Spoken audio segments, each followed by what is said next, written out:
in the co-creation of the cultural relationship. So you have to assess yourself. You have to understand what's your cultural framework, okay? And there's some tools and surveys for you to do this, okay? And so I'll provide that information to you after the presentation. Next, you got to ask these questions at some point.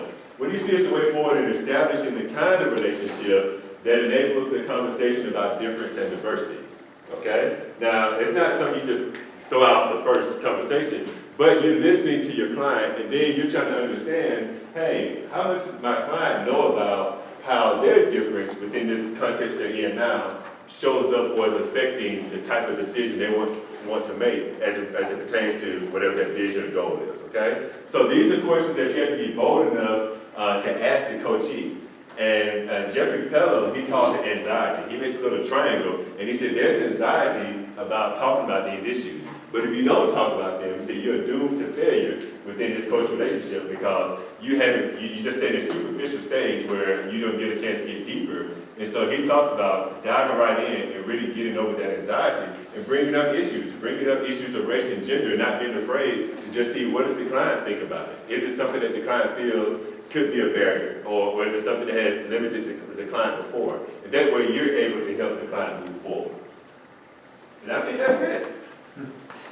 Oh, the last thing, that little A4 model, so that's my little model that I created here. So my thing is, I inserted between the contract and discovery, and sometimes I may spend 2 or 3 sessions on contract and discovery until I make sure I get to the root of what we really need to talk about and where my client is about their own social identity, their own cultural perspective. Oops. There we go. All right. Awesome.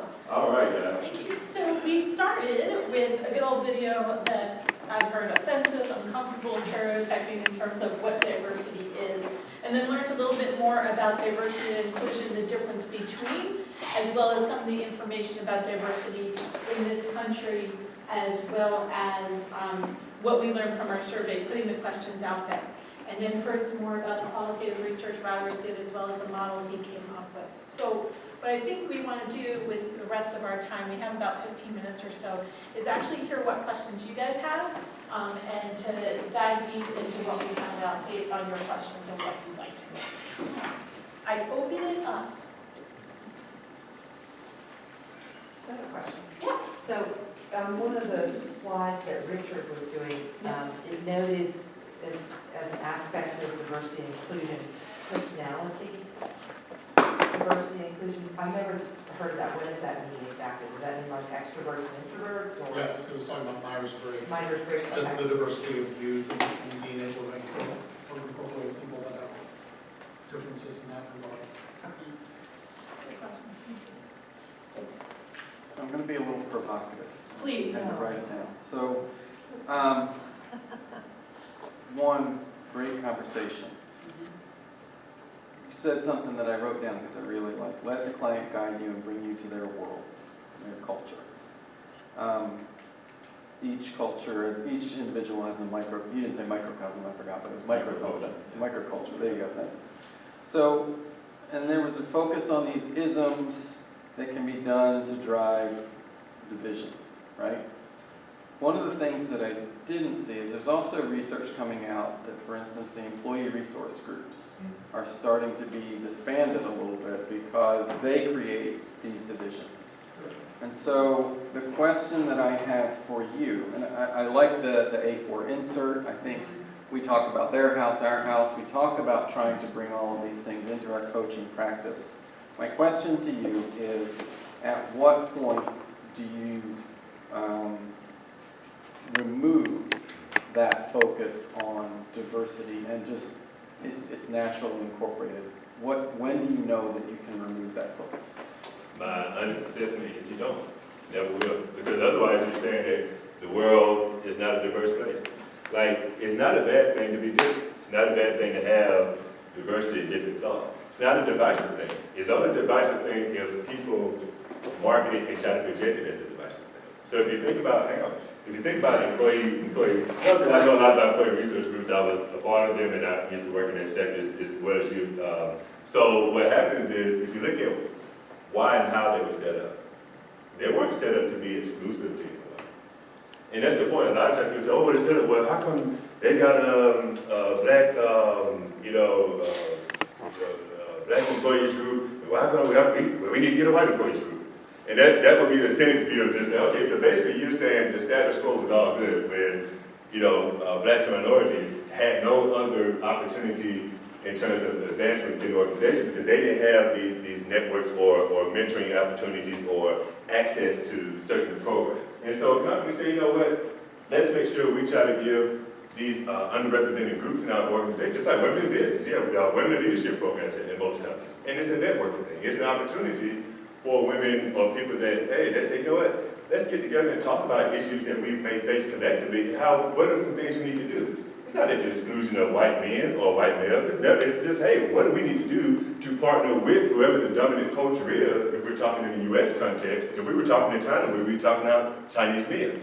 Because male are usually going to be the dominant culture in most organizations. It's just a reality. Not to say it in a negative way, that's just a reality. So it's going to be across gender and some type of race and ethnicity, usually. But it's never it was never set up to where to say, hey, if we have the Hispanic, employees group, that wasn't going to say, okay, well, hey, if you're non-Hispanic, you can't come to this, and we're just excluding everyone else. It's like, hey, how can we help you guys get empowered so that this is, self-development, professional development, allows you a voice, allows you to be able to collectively talk about, hey, how can you, communicate to the organization issues that may be affecting this particular demographic that senior leaders probably didn't have a voice, probably didn't have a red line to hear from. And so the organizations like Microsoft, even Cisco, thanks to Barbara, you shared a lot of information with me. The progressive companies, they're not talking about, dismantling those programs. They're like, hey, if you look at Microsoft, man, they have a whole page, like global diversity page, an inclusion page, like 50-something groups, all these employee groups all over the world, but then they show like, hey, how do they impact the business? So they work with these groups, each of these different diversity groups on, hey, what can we do from an organization? How can you help us build a better inclusive climate? How can you help us connect with members of your demographic in terms of improving our product or service? So they've used it to their advantage, and it's a win-win, not just from the business case, or nor from the legal case of diversity, but also from a moral case. Just say, hey, it's the right thing. What's wrong with having difference? And so I think we have to get beyond this thinking that the world will get to a point where I no longer recognize you a white man. I no longer recognize you. I don't see color. Yeah, I see color. I mean, so what? I see race. I see ethnicity. I see gender. And you're always going to. And you're always going to. Because nobody is the same. And that's not the bad thing. The issue is, what do you associate with that? That's the thing about where coaching comes in. So that's why I said when you remove those barriers and you come to a place of ethno-relative coaching, now you're able to say, you know what? I understand that the world is different. I understand, just like when I put you guys in those situations, you said, oh, I'm in a situation where now I haven't had to be in before, and things showed up for you. But it gives you a better appreciation of differences. And I think it just helps you to be able to leverage these differences, as Brzezinski talks about, to the benefit and advantage of everybody. So I think I must have asked the question wrong, because I don't disagree with anything that you said, right? But it's the point of where you have to consciously create something around this gender stereotype, culture, whatever it may be, to achieve an endpoint, right? That should be in anything. If I coach a white male, I don't think you're identical to me. Exactly. It's looking at, it's understanding that. Exactly. So where I get concerned is that if we create this around some sort of a microcosm, that then you create these other barriers that can lead to, that segregation. It does put some separateness, it introduces separateness, it reinforces separateness. It reinforces. So we talk, Roderick, about, where we use the ERGs to help identify how to communicate with patients, right, at GSK. So, I think they're a great thing. We talk about this one too. Yeah. But I guess that point is, I guess I just want to caution, right, that if we go too far into this sphere, that we start to create barriers that really don't need to exist. Well, we create walls. We separate while we're trying to foster inclusion. We actually, in a lot of cases, create exclusion. Oh. Well, because a lot of the groups that are created are specific to an entity, whatever that entity may be. And it excludes anything that is not within that entity. I think that's actually the problem, is it has to do with language around that, and the way the perspective that we have on when we create groups. I see this on college campus. If there's an identity and cultural center and they're receiving services, then who's not included or what services they aren't receiving. And it has to do with, and I think this speaks to what you're talking about, it has to do with shifting the conversation and culture around these conversations in these groups, which is if everyone is diverse, meaning we are all different from one another, then we all need different things. Just because, I'm going to speak from what I know, which is campus, there exists a women's center on campus, that does not mean that the men are excluded. It is a perception, sometimes based on reality and history, but that means that the women's center should also be doing programming and services for the men, as well as wherever you are on the spectrum of gender fluidity. The problem is that's not how we're talking about it. Same thing, if you want to go into the Center for Multicultural Affairs, that does not mean that you have to identify as somebody who is of a certain culture. To walk into the Center for Jewish Life at Duke, you need not be Jewish. But having said that, that is not the reality we are yet in, and that partially is a marketing thing. I think it speaks to how do you create these ERGs where people who are not part of that identity are welcome in. For example, back to campus. For a long time, a couple of years, the Mary Lou Center for Black Culture at Duke had a program coordinator who was not Black. He did not identify as Black. Yet, he was very much invested in providing that education, that culture, and services to support that community.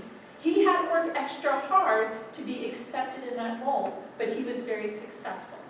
Those are still the exceptions, not the rule, and that's where a lot of the work comes in, because what we're saying is that if we can look at diversity, not from compartmentalizing people, but actually saying we're all different, whatever we bring to the table, no matter what we look like, sound like, etc., is unique.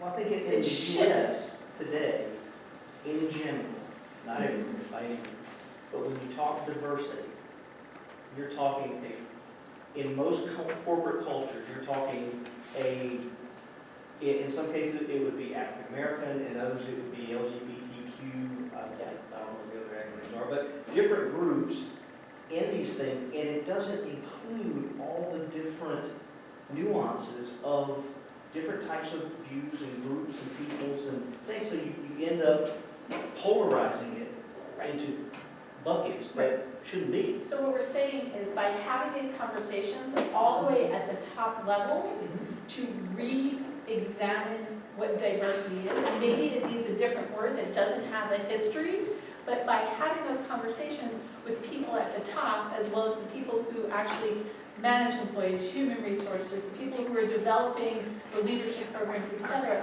it puts a different lens to the coaching, which ultimately makes the coaching experience different and hopefully more effective in terms of, what are the three things? Retention, Retention, career acceleration, and building workplace performance. And so that's what we're looking at that. But what happens is the language that you use. So if you view employee resource groups, for example, if you view them as walls and barriers, then you already come in with a predisposed view of, hey, these things are exclusion, they're excluding somebody. Whereas from the perspective of the underrepresented group, that's their endpoint for inclusion. Because, and this is why I say the education on the culture side, like you have to educate, even if you remove yourself out of the U.S., and that's why I took you to another place, because I learned so much when I moved out of the U.S. And then you start thinking about, man, I've been so clouded just about the U.S. diversity and inclusion, but man, this exists everywhere. It's just, and that's what I told you, it exists in some form anywhere, okay? In the U.S., it has a history. And that's why I kept saying, as a coach, you have to understand the history. And when you do that, when I promise you, this is what I tell you. If you want to understand, for example, if you're coaching a black coachee, even myself included, if I'm coaching a black coachee, it doesn't, just because they're a black American coachee, does that mean that they know black coaching history? No. I had to educate more, black men and black women about their own history because they don't know a lot about their history. I have to research it. So if a white person is coaching and they research black history and black culture, they would know a lot too. They may not have the same experiences I've had, but they would be educated to understand. And so what it does is it just puts you in a position where you say, hey, I can apply this to any context. If I'm talking with someone who's different and I listen to them and they come from a different world, let me just understand, let me read a little bit about the historical context, because then that would explain, oh, okay, now I see why there had to be an employee resource group in the first place. But otherwise, if you didn't understand the context, you're going to think that, well, why do they have this? Well, everybody should have it. But that's because you didn't understand the context. And so 2 books I would recommend you read, just if you want to understand, just in a nutshell, kind of race relations in the U.S. and black history. It'd be one by The Souls of Black Folk by W.E. Du Bois. Okay, so he talks about the double consciousness of the, black Americans in this country. Just, there's a being black and there's being American. And then how the perception of how you're being viewed, whether the perception of reality is just, that's how you view it, right? You're thinking, hey, but it's really not, this is how, from a historical context, I'm going to be feeling this. And then there also are conscious and unconscious bias, and there's still systemic things that actually validate that. But you have to bring that to the surface a lot of times. And then there's one by Thurgood Marshall called Dream Makers, Dream Breakers. And he, is a very famous civil rights lawyer, but he talks about a lot of the cases that, he was the one that fought the Brown versus Board of Education and led to the end of segregated schools. And so that's a huge, pivotal moment in black, American history. But when you understand these things, he also talks about some of the preceding things within black history. It just helps you understand, like, oh, okay, if I'm coaching in that context, at least I'm aware. Now, it doesn't mean that you inject it into the conversation, but it allows you to hear things that you normally wouldn't hear. And so if the person is talking and you're hearing things, now you just have a context of like, okay, I can understand a little bit why you're talking like that, why you think like that. I don't think like that, but man, I didn't experience that either. And now you get into their world and ask them, hey, so tell me how that shows up for you. Now you just employ typical coaching techniques. So the diversity training, the diversity specialization allows you to hear better, whether that client, whether it's a race, gender, sexual orientation, whatever spectrum you want to go to on this wheel. I just choose to stay within the center wheel, okay? Because once you go out, it gets a little more diluted, because then people just say, well, everybody's different. Well, we know that. But is everybody experiencing all these historical, isms and things that are negatively impacting that you can go and look and say, yeah, there's statistics showing that you are negatively impacted a lot more than this group, and you just, don't refute the facts. So it's not for you to try to just say, hey, it doesn't exist. Just acknowledge. Brzezinski talks about that. Acknowledge, whatever that context is. Acknowledge it for that client, and then let them communicate it, and then understand their world. Okay? So I have a question. Yeah. If ERGs are a means to an end, which is what I'm understanding, right? What is coaching? Where does coaching fit with this? So real quick, my perspective is coaching, and I had this conversation yesterday, so my specialty is working with ERGs and working with diversity leadership development programs. And so the coaching comes in helping them to understand these unique things that oftentimes they will face, but they won't talk about. Oftentimes these barriers within the organization or society that are affecting them, these micro inequities, and help them giving language to it so they can identify it, and then the coaching conversation can help them move beyond it. And so now it's like, well, how do you actually move beyond this? How do you actually deal with this? So it's coaching from that perspective, and then it's working with senior leaders as well to say, hey, here's some things that I'm hearing that are showing up in this organization from a lot of people that I've been talking to. Is that coaching or is that consulting? No, it's coaching, because I'm helping them open the door to what. But don't they have to have a need for that? That's what I'm trying to understand. So I think the hard part is when ERGs are the end rather than part of the process, Right. then there's something wrong. Right. And that because of the culture we live in, people don't always see themselves through the lens of their own diversity. And so they can't even name what is going on. So if that means that you're not advancing and you can't see why, and it has something to do with the fact that I'm a woman and the way I communicate is very much that if I am outspoken, then I'm a bitch, but I'm supposed to be docile and ask permission, but that doesn't get me anywhere, and that's not named because nobody's ever named that for me, then I'm stuck without being able to actually address the need of it. I see you looking very confused. That's it in a nutshell. It's just helping the client. That's something specific to you that you're looking for coaching on. But if I don't know that that is actually an issue, so if I show up in the room and I'm with my coach and I'm really frustrated because people aren't listening to me in the room, I don't feel heard. When I say it, nobody responds. And therefore, nobody sees me as an effective team member, and therefore, and I can't meet my professional goals. But nobody has ever examined that with me through the lens of diversity and inclusion to say, actually, growing up, this is what you were told, and or even ask the question, so what is the response when you speak out? But you're assuming at that point that it's because of those things. It could be something different. It could be something different, but the point being, I think what Roderick is saying is that with that awareness as the coach, to ask some meaningful questions that will uncover whether or not that's truly what's going on, or if it's something else, so that it can go to the whole person. Because as a whole person, if we're not seeing a piece of it, then we're not gonna get there. So in that context, Yeah. it's like what we talked about yesterday when we said life coaching. Like you may start working with someone for leadership, and ultimately there are things that are going to come up, and you can feel comfortable going through and recognizing, just like Michelle said today, that I'm talking about this home that hasn't been put together yet, and it has an impact. Coaching through the lens of diversity means that you are open to that, similar to how you're open to doing life coaching. So you might be working with someone on topic A, but as you explore and as they begin to think, it actually is something that deals with how they're different, and you're open to being able to explore that with them. And I would say that there's a couple of things to think about. That is, if you want to be in this space or use this as part of your toolbox, you have it. If you realize that indeed what is going on is more of a diversity and inclusion type of coaching experience, then you refer out Roderick's Skills and Practice. So, Right. just like with every other aspect of coaching, it's something to be aware of and then a choice to be made.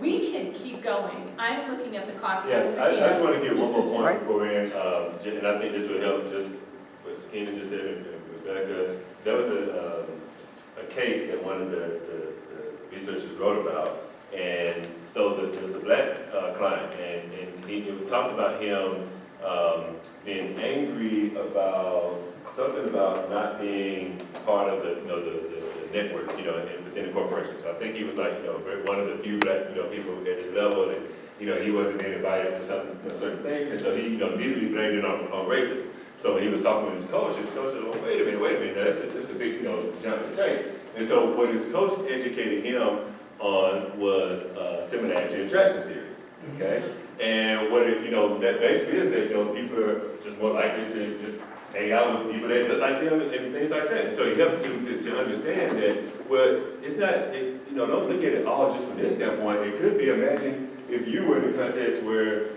it was all black employees and you just say, hey, I'm just hanging out with them, but you're not intentionally thinking about excluding someone who looks different. You're just hanging out with people that look like you, and then that little conversation alone helped him to shift himself from ethnocentric to ethno-relative. And so then he said, I guess I never thought about it like that.